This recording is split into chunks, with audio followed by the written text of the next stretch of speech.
नमस्कार, शीतल की कहानियों में आपका स्वागत है। आज की कहानी है अम्मा की ममता। रामनवमी के दिन अयोध्या घाट का दृश्य और लाखों की भीड़, और उस भीड़ को चीरती हुई एक वृद्ध औरत दौड़ती जा रही थी और चिल्लाती जा रही थी, मेरा मुन्ना कहाँ चला गया? अभी तो यहीं था। लेकिन लाखों की भीड़ में उसकी आवाज़ कहीं खो जाती थी। वहाँ कोई उसकी सुनने वाला नहीं था। सभी को घाट पर नहाकर पुण्य जो कमाना था। फिर उसने एक व्यक्ति का हाथ पकड़ा और पूछा, बेटा, पीले रंग की कमीज पहने मेरा मुन्ना यहीं था, कहीं देखा है क्या? उसने नाम में सिर हिला दिया, लेकिन वह वृद्ध औरत मुन्ना मुन्ना कहकर चिल्लाती जा रही थी। इतनी भीड़ और शोरगुल में भी उसे यही लग रहा था कि उसका मुन्ना जहाँ कहीं भी होगा, उसकी आवाज़ सुनकर दौड़ा चला आएगा। लेकिन शाम होने को आई। चिल्लाते चिल्लाते उस बेचारी बुढ़िया की आवाज़ भी बैठ गई और थक हार कर वह स्वयं भी। फिर फूट फूट कर रोने लगी, अरे कहाँ गया रे मेरा मुन्ना? कोई तो ढूंढ निकालो उसे, ठीक तो होगा ना वह? ऐसे ही हजारों सवाल सोच सोचकर उसका दिल बैठा जा रहा था। तभी भीड़ में से एक पुलिस वाला उसके पास आया और बोला, क्या बात हो गई अम्मा, रो क्यों रही हो? अरे ना जाने मेरा मुन्ना कहाँ चला गया। कुछ देर पहले तक तो मेरा हाथ पकड़े था। अम्मा, परेशानी वाली कोई बात नहीं है, आप मेरे साथ आइए, मैं लाउड स्पीकर पर अनाउंसमेंट करवा देता हूँ, जल्द ही मिल जाएगा तुम्हारा मुन्ना। वह पुलिस वाला अम्मा का हाथ पकड़कर लाउड स्पीकर तक ले गया और कुर्सी आगे खिसकाता हुआ बोला, आओ अम्मा, यहाँ बैठ जाओ, लो थोड़ा सा पानी पी लो। बूढ़ी औरत ने तेज़ी से पानी पिया और गहरी सांस भरकर बोली, बस बेटा, मेरा मुन्ना ढूंढ दो, भला होगा तुम्हारा। ठीक है अम्मा, बताओ क्या उम्र है तुम्हारी मुन्ना की? 42 वर्ष का है मेरा मुन्ना।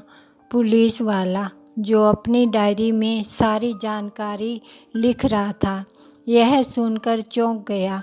लिखते लिखते उसका पेन वहीं रुक गया और अपने साथी पुलिस वाले को देखने लगा। क्या हुआ बेटा, लिखते क्यों नहीं? लिखो ना। उसका असली नाम मनीष है और प्यार से उसे मुन्ना कहती हूँ। अम्मा की बात सुनकर पुलिस वाला फिर से लिखने लगा, कहाँ से हो अम्मा? बेटा, अचलपुर गांव से। पुलिस वालों ने लाउड स्पीकर पर अनाउंसमेंट करवा दी, एक बार नहीं कई बार, लेकिन मुन्ना नहीं आया। शाम ढल चुकी थी। बैठे बैठे निराश हो चुकी अम्मा यह सोचकर पुलिस वालों के पास दोबारा चली गई कि एक बार फिर से अनाउंसमेंट करवा देखूं।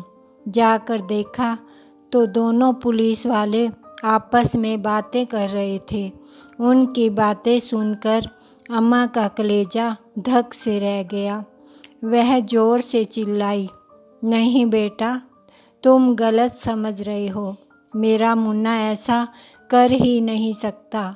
बचपन में तो किसी भीड़ वाली जगह पर मेरी उंगली छोड़ता नहीं था मेरा मुन्ना, और अब इतनी भीड़ में मुझे अकेला छोड़कर नहीं।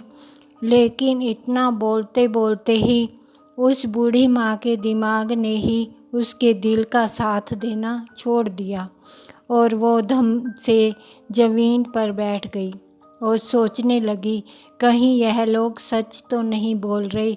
आए दिन बहू को हर छोटी बड़ी बात पर दखल देती हूँ, कहीं उसकी सज़ा तो नहीं दी मेरे बेटे मुझे। मेरे दिमाग में इतना भी ना आया कि जिस बेटे से मेरी खांसी की दवाई नहीं लाई जाती, वह मुझे अयोध्या घुमाने क्यों लेकर आया। और वह बहू जिसको मेरा रसोई में जाना भी खटकता था और घर पर रहना भी, जिसकी घूरती नज़रें ही मेरे दिल की धड़कन को तेज करने के लिए काफ़ी थी। वो बहू मुझे घूमने जाते देख इतनी खुश क्यों थी? मैं क्यों ना समझ पाई ये चाल। बूढ़ी माँ निराश होकर अपना सिर पकड़कर बैठ गई और मन ही मन सोचने लगी, दोष मेरा ही था। उसके पिताजी के जाने के बाद मैंने सारा घर अपने बेटे बहू के नाम पर कर दिया। सोचती थी आखिर घर तो मेरा ही है, समय रहते ही सारे काम निपटा दूं तो ही अच्छा। लेकिन मुझे क्या मालूम था मेरा अपना ही बेटा। सोच सोच कर बूढ़ी माँ का कलेजा मुंह को आ रहा था।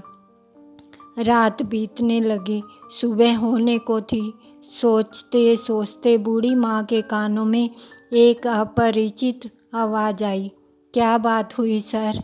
क्या आज फिर एक बेटा अपनी माँ या बाप को भीड़ में छोड़कर चला गया?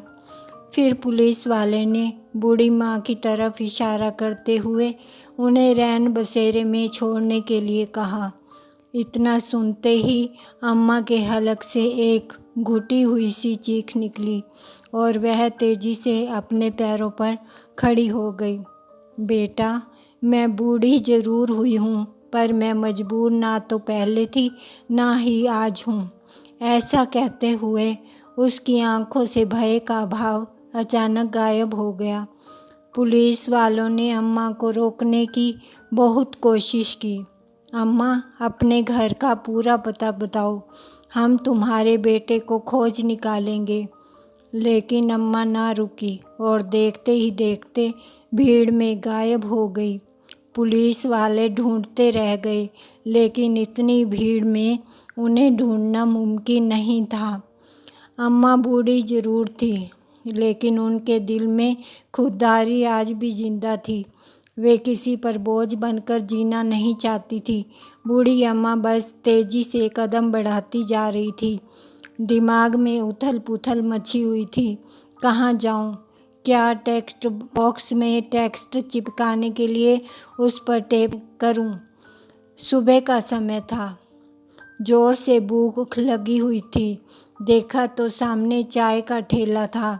अपने पल्लू में बंधे रुपये 500 में से 20 रुपये निकाल कर चाय वाले को दिए और उससे चाय का कप और 2 ब्रेड लेकर पेड़ के नीचे रखे बेंच पर जाकर बैठ गई।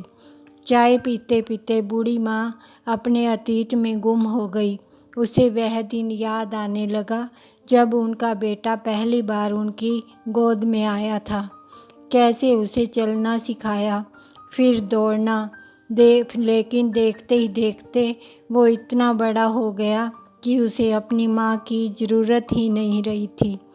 चाय ठंडी हो चुकी थी, लेकिन भूख इतनी लगी थी कि वह ठंडी चाय और उसके साथ सूखे ब्रेड भी अच्छे लग रहे थे।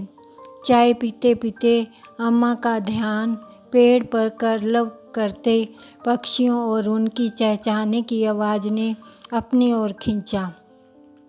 अम्मा ने बड़े ध्यान से देखा। एक चिड़िया अपने बच्चों के साथ घोंसले में बैठी थी। थोड़ी दूर उड़कर जाती थी, फिर वापस आ जाती और आकर उनसे अपनी भाषा में बात करती। शायद वह अपने बच्चों को उड़ना सिखा रही थी। अपने बच्चे को उड़ना सिखाने के लिए चिड़िया ने उसे घोंसले से धक्का दिया तो वह डगमगा गया, लेकिन फिर खुद को संभालते हुए उड़ने की कोशिश करने लगा और अपनी कोशिश में कामयाब हो गया। चिड़िया खुशी से चहचहाने लगी और उसका बच्चा जो नया नया और उड़ना सीखा था, अब घोंसले में आने को तैयार नहीं था। वह बस उड़ना ही चाहता था, मानो वह उसे बता रहा हो कि अब मैं अपनी देखभाल खुद कर लूँगा। बूढ़ी माँ यह सब देखकर सोचने लगी कि हम भी तो अपने बच्चों को पक्षियों की तरह सब कुछ सिखाते हैं, लेकिन इन पक्षियों ने आज एक बात अच्छी सिखाई कि बच्चों को काबिल बनाना तो हमारा कर्तव्य है, लेकिन ना तो हमें बच्चों पर आश्रित होना चाहिए और ना ही बच्चों को खुद पर आश्रित रहने देना चाहिए। चलो, समय के साथ यह सीख भी मिलनी थी। ऐसा कहते हुए अम्मा उठकर चल पड़ी। बहुत देर चलते चलते वह एक जगह आकर ठहर गई, जहाँ ज़ोर ज़ोर से आ रही आवाज़ों ने उनका ध्यान अपनी ओर आकर्षित किया। उस ओर देखा तो एक अधेड़ उम्र का आदमी खड़ा था, जो अपनी दुकान में चाय बनाते बनाते गुस्से में चिल्लाता जा रहा था। और उसके पास खड़े लड़के उसे बोल रहे थे, मिश्रा जी, परांठे कब तक बन जाएंगे? हमें कॉलेज जाने के लिए देर हो रही है। अम्मा ने नज़र उठाकर देखा तो सामने ही एक बहुत बड़ा विश्वविद्यालय था। थोड़ी देर रुकिए, अभी बना देता हूँ। यह गधा नौकर भी धंधे के समय अपने गांव चला गया है, दुकानदार ने गुस्से भरे स्वर में कहा।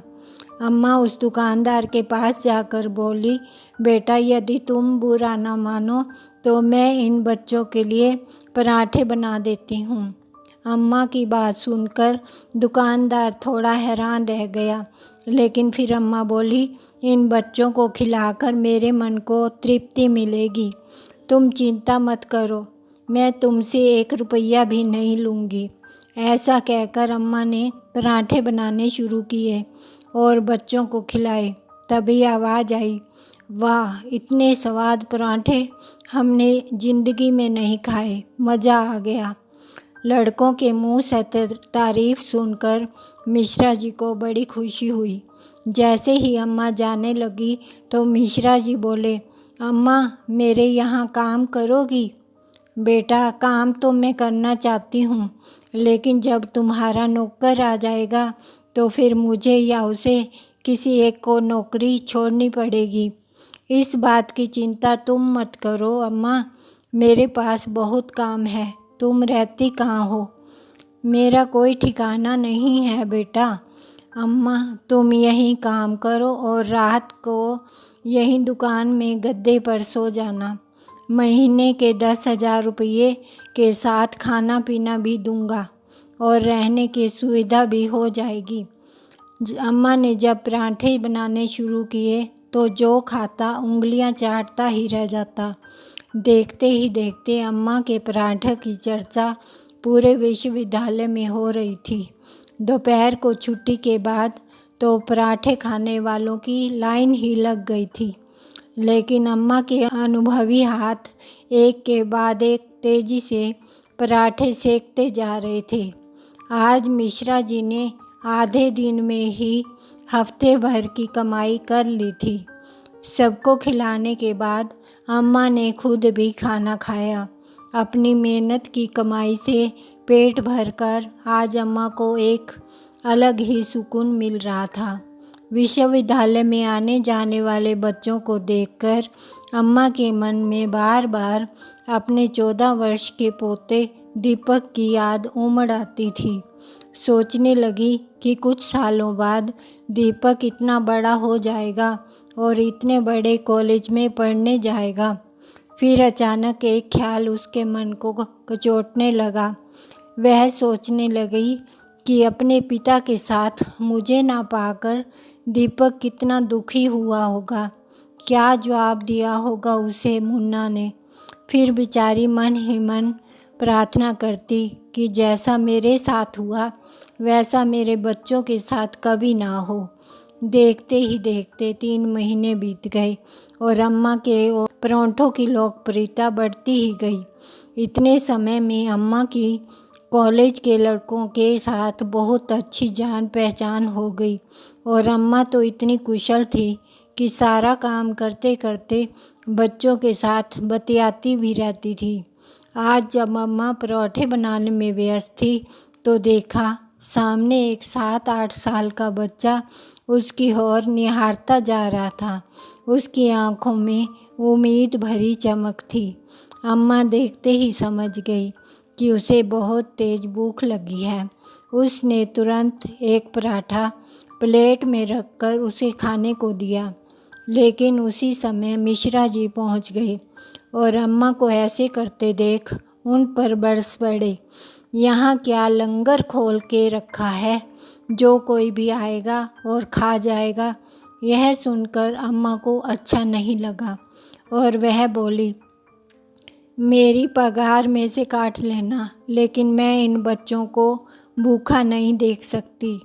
अच्छा, अब देख लिया तो कहती हो पगार में से काट लेना, और अगर ना देखता तो तुम तो मेरी दुकान ही लुटा देती। मिश्रा जी का अम्मा को इस तरह भला बुरा कहना कॉलेज के बच्चों को बिल्कुल पसंद नहीं आया। अम्मा की तरफ से मोर्चा संभालते हुए वे बोले, तुमसे बड़ी है अम्मा, यह कैसे बात कर रहे हो तुम उनसे। तो मिश्रा जी उन्हें झिड़कते हुए बोले, नौकर है तो नौकर जैसा ही बर्ताव करूँगा ना। इतनी बात सुनकर अम्मा के स्वाभिमान को ठेस लगी।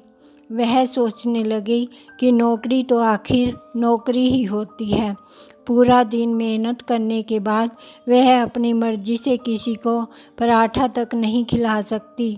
किसी की गुलामी करना तो अम्मा के स्वभाव में ही नहीं था। बस उसी समय अम्मा ने फैसला कर लिया कि अब वह अपना काम शुरू करेगी और अपने दम पर जिएगी, यह सोचकर कि जो कुछ भी होता है अच्छे के लिए होता है। अम्मा ने एक नई चुनौती स्वीकार कर ली, लेकिन इस बार वह अकेली नहीं थी। कॉलेज के लड़के उनके साथ थे। उन्होंने अम्मा के रहने के लिए एक किराए पर एक कमरे का इंतजाम और अम्मा के दुकान शुरू करने के लिए आवश्यक वस्तुओं जैसे बेंच, चूल्हा, कुर्सी इत्यादि का भी प्रबंध कर दिया। अम्मा की पिछले 3 महीने की पगार इन सब कार्यों के लिए काफ़ी थी। अम्मा ने अपनी मदद के लिए एक लड़के राजू को नौकरी पर रखा और अगले ही दिन से मिश्रा जी की दुकान के सामने एक बड़े से पेड़ के नीचे अपनी छोटी सी दुकान खोल दी। कॉलेज के बच्चों ने अम्मा की दुकान का ज़ोर शोर से स्वागत किया। राजू ने दुकान के पास लगे पेड़ पर एक तख्ती लटका दी जिस पर चाय और पराठों के दाम लिखे थे। अपनी दुकान की हर चीज़ का दाम अम्मा ने मिश्रा जी की दुकान से कम रखा था। राजू अम्मा जी की अच्छी खासी मदद कर दिया करता था। पहले दिन ही उनकी दुकान को अपार सफलता मिली और वहीं मिश्रा जी की दुकान पर सन्नाटा छाया था। उनकी आंखों में अम्मा के लिए कड़वाहट साफ नज़र आ रही थी। अम्मा से बैर निकालने के लिए मिश्रा जी ने अपने पराठों का दाम आधा कर दिया। लेकिन हैरानी की बात तो यह थी कि कॉलेज के बच्चे आधे दाम पर भी उनके पराठे खाने को तैयार नहीं थे, क्योंकि जिसने एक बार अम्मा के हाथों के पराठे का स्वाद चख लिया वह कहीं और कैसे जा सकता था। अम्मा की दुकान खोले 2 दिन बीत चुके थे। तीसरे दिन सुबह जब अम्मा अपनी दुकान पर आई तो देखा एक बेंच की 3 टांगें टूटी हुई पड़ी थी और मिश्रा जी की दुकान जल्दी खुल गई थी। उनके होठों पर व्यंग भरी मुस्कान थी। अम्मा समझ गई कि ये किसका किया धरा है, लेकिन अम्मा ने इसका भी हल निकाल दिया। उन्होंने बेंच की बचती एक टांग भी तोड़ दी और फिर अम्मा पराठे बनाने में जुट गई। आज फिर से मिश्रा जी मक्खियाँ मार रहे थे और अम्मा की दुकान की लाइन टूटने का नाम नहीं ले रही थी। मिश्रा जी की इन हरकतों को देखते हुए कॉलेज के कुछ लड़के, जो कि अम्मा के खास ग्राहक थे, छात्र संघ के प्रधान के साथ शाम को मिश्रा जी की दुकान पर पहुँचे और बोले, क्यों बे मिश्रा, बड़ा शौक़ चढ़ा है टांगे तोड़ने का। ये शौक़ तो हमारे प्रधान जी को भी है। आइंदा ऐसी हरकत हुई तो। उनकी बातों से मिश्रा जी के पसीने छूटने लगे। उस दिन के बाद से मिश्रा जी ने अम्मा का काम बिगाड़ने की कोशिश नहीं की और अम्मा का काम दिन ब दिन तरक्की की ऊंचाइयां छूने लगा। अम्मा की रसोई का स्वाद चखने दूर दूर से लोग आने लगे। बहुत वर्षों के बाद अब अम्मा के चेहरे पर चमक लौटी थी। समय बीतने लगा। कॉलेज के बच्चों की मदद से अम्मा ने अपना बैंक अकाउंट खुलवा लिया और एटीएम कार्ड भी बनवा लिया। कुछ समय में अम्मा ने पास की एक छोटी सी दुकान खरीद ली, जिसका नाम रखा गया अम्मा की रसोई, जहां दिन भर बच्चों का जमावड़ा रहता, जो खाने पीने के साथ मोबाइल में दिन भर की खबरें सुनते। एक दिन अम्मा का ध्यान एक खबर ने अपनी ओर खींचा। आज एक बेटा बहू अपनी 65 वर्ष की बीमार बूढ़ी माँ को राम मंदिर में अकेला छोड़कर चले गए। अखबार में बूढ़ी माँ की तस्वीर भी छपी थी। उस बूढ़ी माँ की तस्वीर को देखते ही अम्मा को उसमें अपना चेहरा नज़र आने लगा। क्या करेगी वो बेचारी, कहाँ जाएगी? इन सवालों ने अम्मा को घेर लिया। वह तुरंत कुछ पैसे उठाकर अपनी दुकान नौकर के हवाले छोड़कर मंदिर की ओर चल पड़ी। वहाँ जाकर पता चला कि उस वृद्धा को अस्पताल में भर्ती करवाया गया है। वहाँ से अम्मा सरकारी अस्पताल पहुँची और उस बूढ़ी औरत की तलाश करने लगी, लेकिन वह औरत उसे कहीं नहीं मिली। अम्मा ने चारों तरफ नज़र दौड़ाई तो एक कोने में बेहाल ज़मीन पर पड़ी थी वो वृद्धा। डॉक्टर से बात करके अम्मा ने उसे बेड दिलवाया। डॉक्टर ने बताया कि उन्हें नींद का इंजेक्शन दिया गया है, क्योंकि वह लगातार रोती जा रही थी। कमज़ोरी बहुत है, इसलिए उनका ध्यान रखना होगा। अम्मा से बेहतर अपनों से बिछुड़ने का गम और कौन समझ सकता था। अम्मा ने उसकी खूब सेवा की, खाने पीने और दवाइयों का ध्यान रखा, पर वह वृद्ध औरत हैरान थी कि कोई अजनबी उसके लिए इतना सब कुछ क्यों कर रही है। उसकी प्रश्न भरी नज़रों को देखकर अम्मा बोली, बहन, जिस स्थिति में तुम आज हो, कभी मैं भी इस स्थिति से गुजर चुकी हूँ। जब मेरे अपने बेटे ने मेरा साथ छोड़ दिया था, तब मेरी हालत ही तुम्हारे जैसी ही थी, लेकिन मैंने हिम्मत नहीं छोड़ी। आज खुद कमाकर खाने में जो सुकून मिलता है, वह सुकून तो कभी अपने बेटे के साथ रहकर भी नहीं मिला मुझे। इसी तरह मैं तुम्हें भी स्वाभिमान के साथ जीते हुए देखना चाहती हूँ। वह बुढ़िया रोते हुए बोली, अब तो जीने की इच्छा ख़त्म हो चुकी है। इस उम्र में अब ताकत भी कहाँ बची है कुछ करने की। तो अम्मा ने उसके लिए फल काटे और उसके आगे रखते हुए कहा, अरे तुम पहले ठीक हो जाओ, उसके बाद तुम सब कुछ कर पाओगी। क्या तुम अपनी इस बहन के साथ रहना पसंद करोगी? लेकिन तुम मेरी मदद क्यों करना चाहती हो? वृद्धा ने पूछा। मैं अपनी हर उस बहन की मदद करना चाहती हूँ जो इस अवस्था में बेसहारा कर दी गई है। उस बूढ़ी औरत को फल खिलाते हुए अम्मा बोली। यह सुनकर वह वृद्धा अम्मा के साथ जाने को तैयार हो गई। पुलिस बयान लेने आई तो उस वृद्धा ने कह दिया कि मेरी बहन मुझे लेने आ गई है। उधर अम्मा ने डॉक्टर से बात करके अस्पताल की सारी फॉर्मेलिटी पूरी कर दी। डॉक्टर ने कुछ दवाइयाँ और खाने पीने की खास हिदायत देकर वृद्धा को अस्पताल से छुट्टी दे दी। उस वृद्धा का नाम शारदा था। शारदा की कहानी भी काफ़ी हद तक अम्मा की तरह थी। पति की मृत्यु 5 साल पहले ही हो चुकी थी। उसके 2 बेटे थे जो बारी बारी से उसे अपने घर पर रखते थे, इसलिए नहीं कि वे दोनों माँ के साथ रहना चाहते थे, बल्कि इसलिए कि माँ का बोझ कोई उठाना नहीं चाहता था। जिस माँ ने दिन रात एक करके अपने बच्चों का ख्याल रखा, जब उस माँ का ख्याल रखने की बारी आई तो दोनों आनाकानी करने लगे थे। थोड़ा समय पहले ही उसका बड़ा बेटा अपनी पत्नी और बच्चों के साथ विदेश चला गया। अब सारा बोझ छोटे बेटे पर आ गया। माँ की दवाइयों का खर्च करना उसे खलता था। बहू से अपनी सास का दिन भर का काम नहीं होता था। उसके खांसने की आवाज़ बेटे बहू को चुभने लगी थी। इसलिए माँ की जिम्मेदारियों से मुक्त होने के लिए उसका बेटा उसे मंदिर में छोड़ गया। लेकिन अब अम्मा से मिलकर शारदा में भी एक नई उम्मीद का संचार हुआ था। उसे लगने लगा कि वह इस दुनिया में अकेले नहीं, समय बदल चुका है और समय के साथ साथ उसे भी स्वाभिमान के साथ जीना शुरू करना होगा। पूरी तरह ठीक होने के बाद शायद अम्मा के साथ काम पर जाने लगी। अम्मा की रसोई में अचार की बहुत खपत थी, जो अम्मा बाहर से मंगवाया करती। यह देखकर शारदा ने बताया कि वह बहुत अच्छा अचार और पापड़ बनाती है।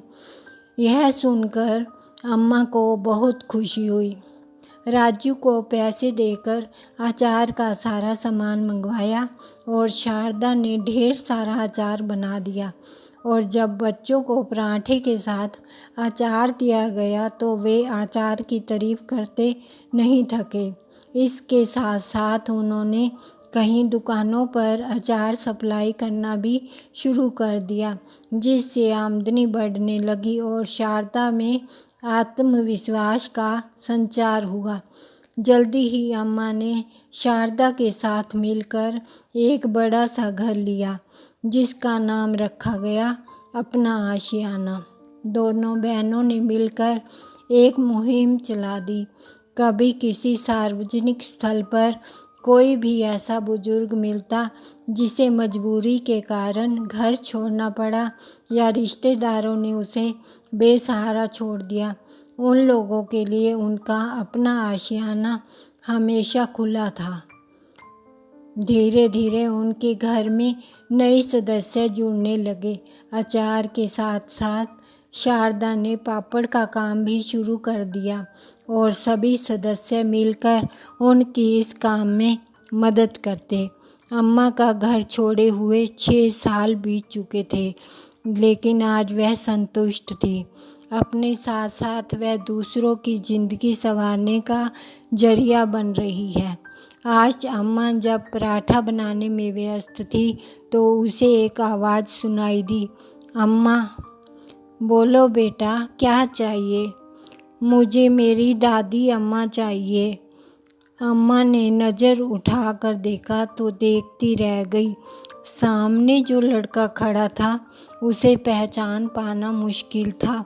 फिर अम्मा के मुंह से करुणा भरी आवाज़ निकली, दीपक, तू मेरा दीपक ही है ना? बहुत बड़ा हो गया रे तुम। इतना कहते कहते अम्मा का गला रुंध गया। आंखों से आंसुओं का सैलाब उमड़ आया। सब कुछ छोड़कर अम्मा ने झट से अपने पोते को गले लगा लिया।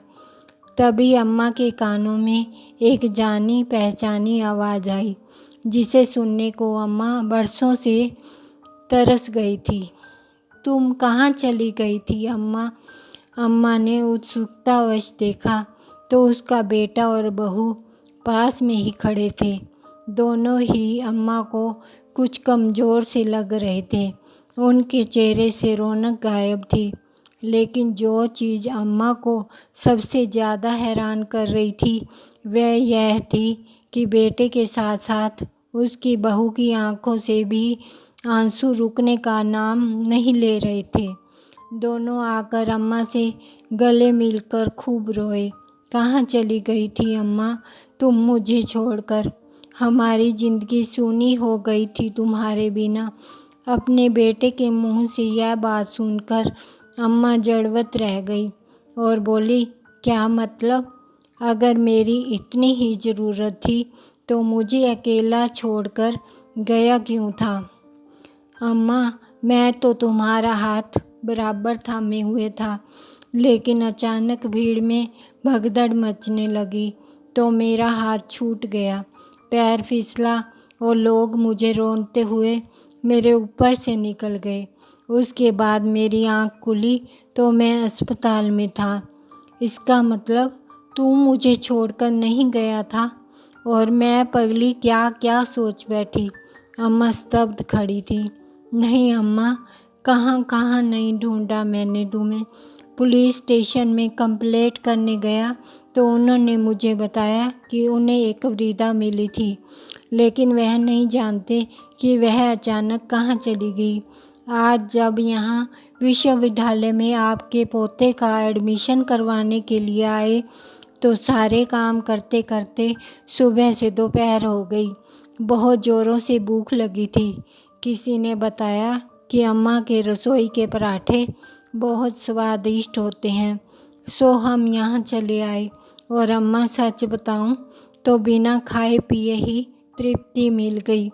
बेटे की बातें सुनते सुनते अम्मा की आंखों से लगातार पश्चाताप के आंसू बहते जा रहे थे।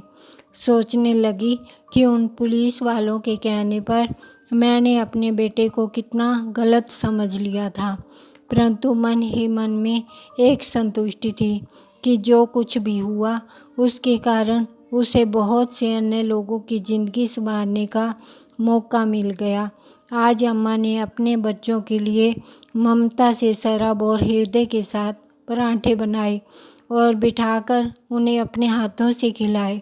यह दृश्य देखकर आसपास खड़े सभी लोगों की आंखों में आंसू थे। धन्यवाद।